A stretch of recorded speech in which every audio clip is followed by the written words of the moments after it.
Et sans plus tarder, le docteur Mété, donc pour cannabis et tabac, les liaisons dangereuses.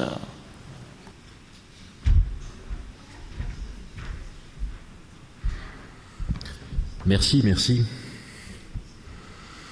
Alors, je ne sais pas de là où vous êtes, vous voyez peut-être pas, mais il y a des gens qui m'ont posé la question.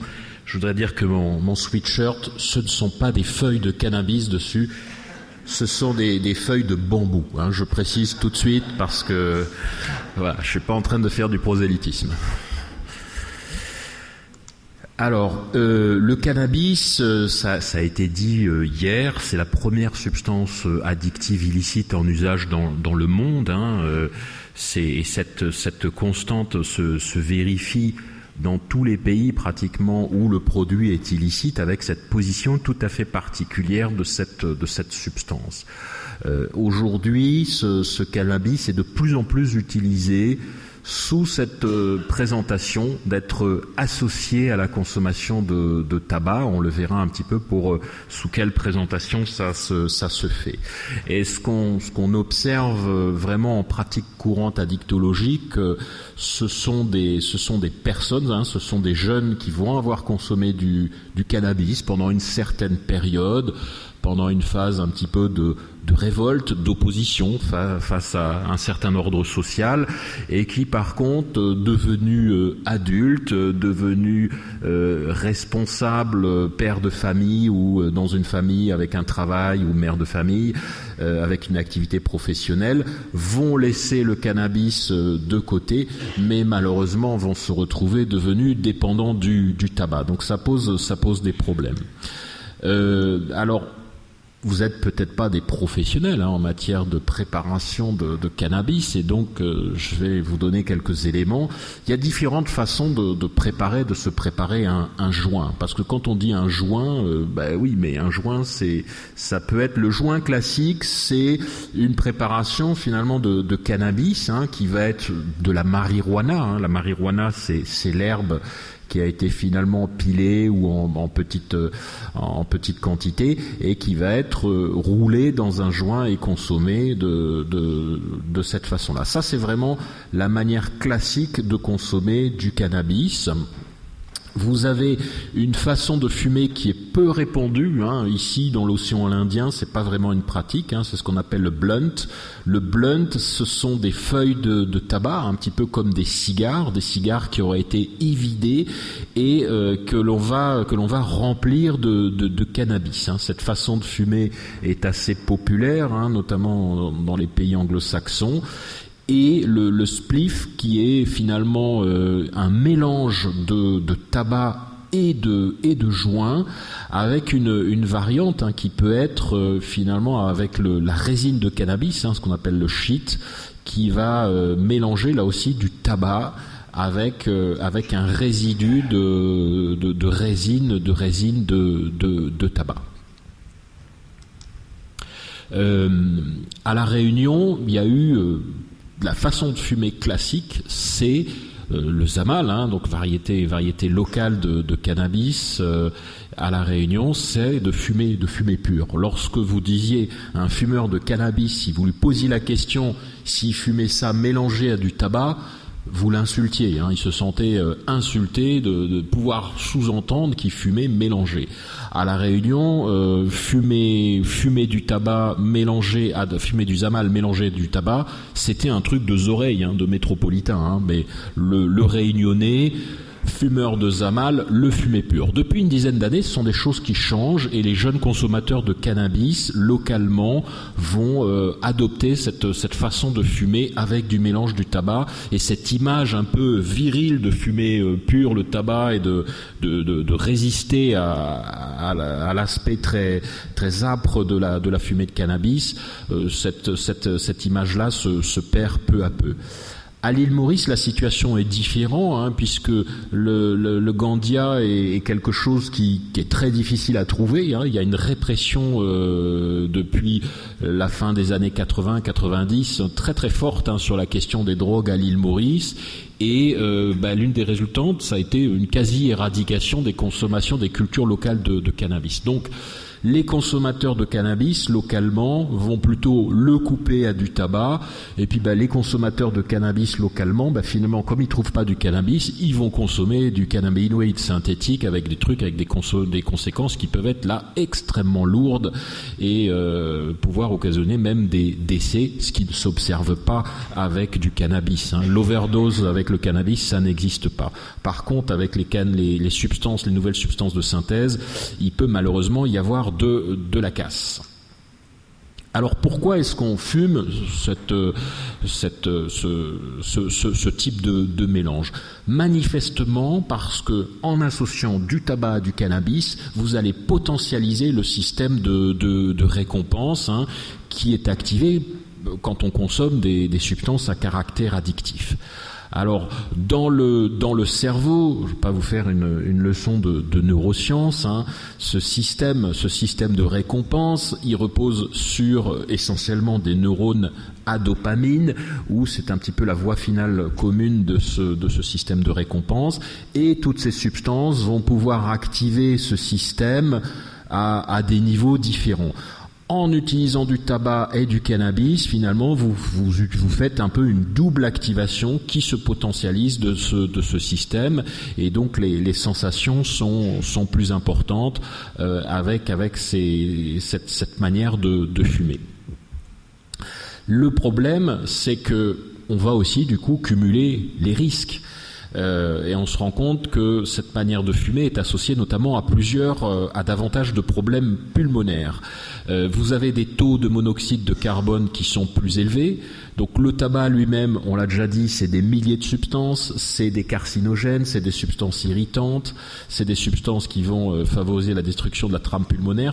Dans le cannabis, on retrouve certes un peu moins de composés, mais on en retrouve en quantité tout à fait significative, notamment avec même certains composés, certains goudrons qui peuvent être en quantité même plus importante, à volume équivalent de fumée, et on a manifestement des risques additionnels. Alors, pour vous parler de ce topo sur cette association entre cannabis et tabac, je vous avouerai qu'il y a assez peu de données. Et ce que les revues sur les synthèses, les articles de synthèse dans ce domaine me disent, y compris les plus récents, c'est que l'évaluation vraiment de ces risques additifs est encore complètement imparfaite. Donc on n'a pas des conclusions forcément extrêmement précises sur ce potentiel additif en matière toxique, même s'il semble complètement évident.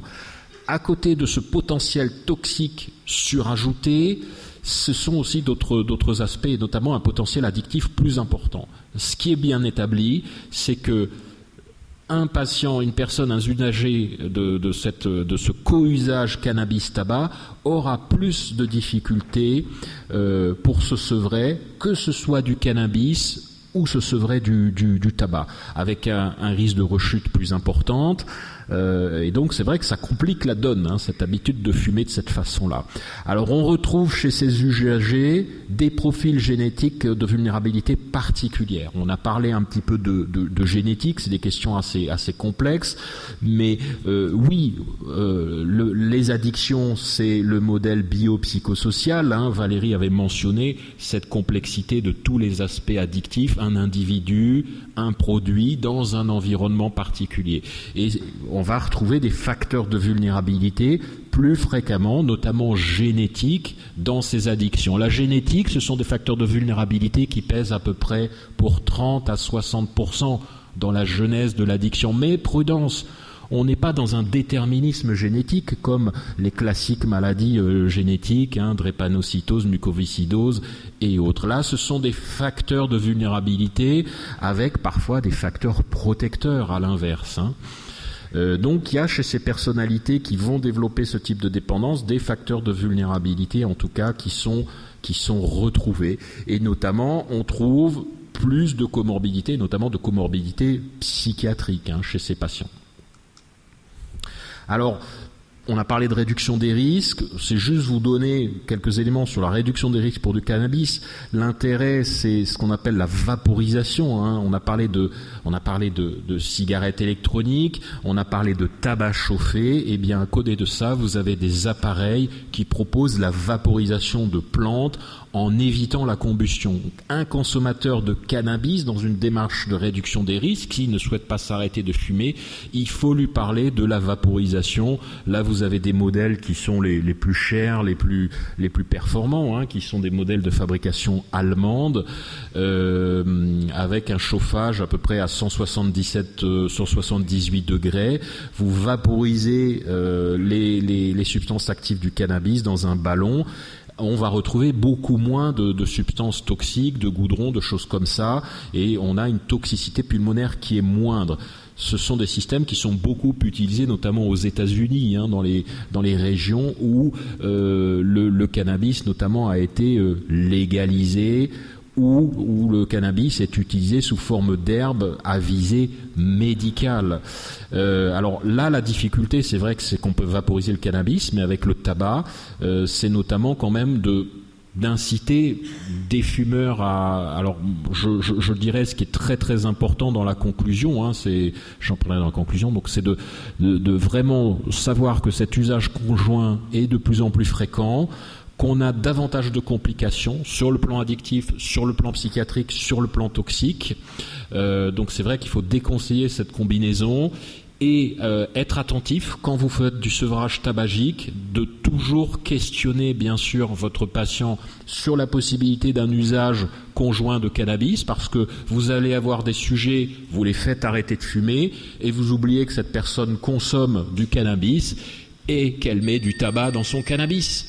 Et donc, certes, vous avez fait un sevrage tabagique, mais cette personne va reprendre le tabac puisqu'elle continue à activer son système de dépendance tabagique en le mélangeant à du cannabis. Et donc, c'est un facteur aussi là assez important en termes de démarche. Voilà pour cette présentation assez courte, un peu plus courte que la précédente. Merci. Voilà, merci Dr Mété pour cet exposé sur le cannabis. Alors, vous avez des questions dans la salle sur le cannabis? Juste, David, merci, c'est très intéressant.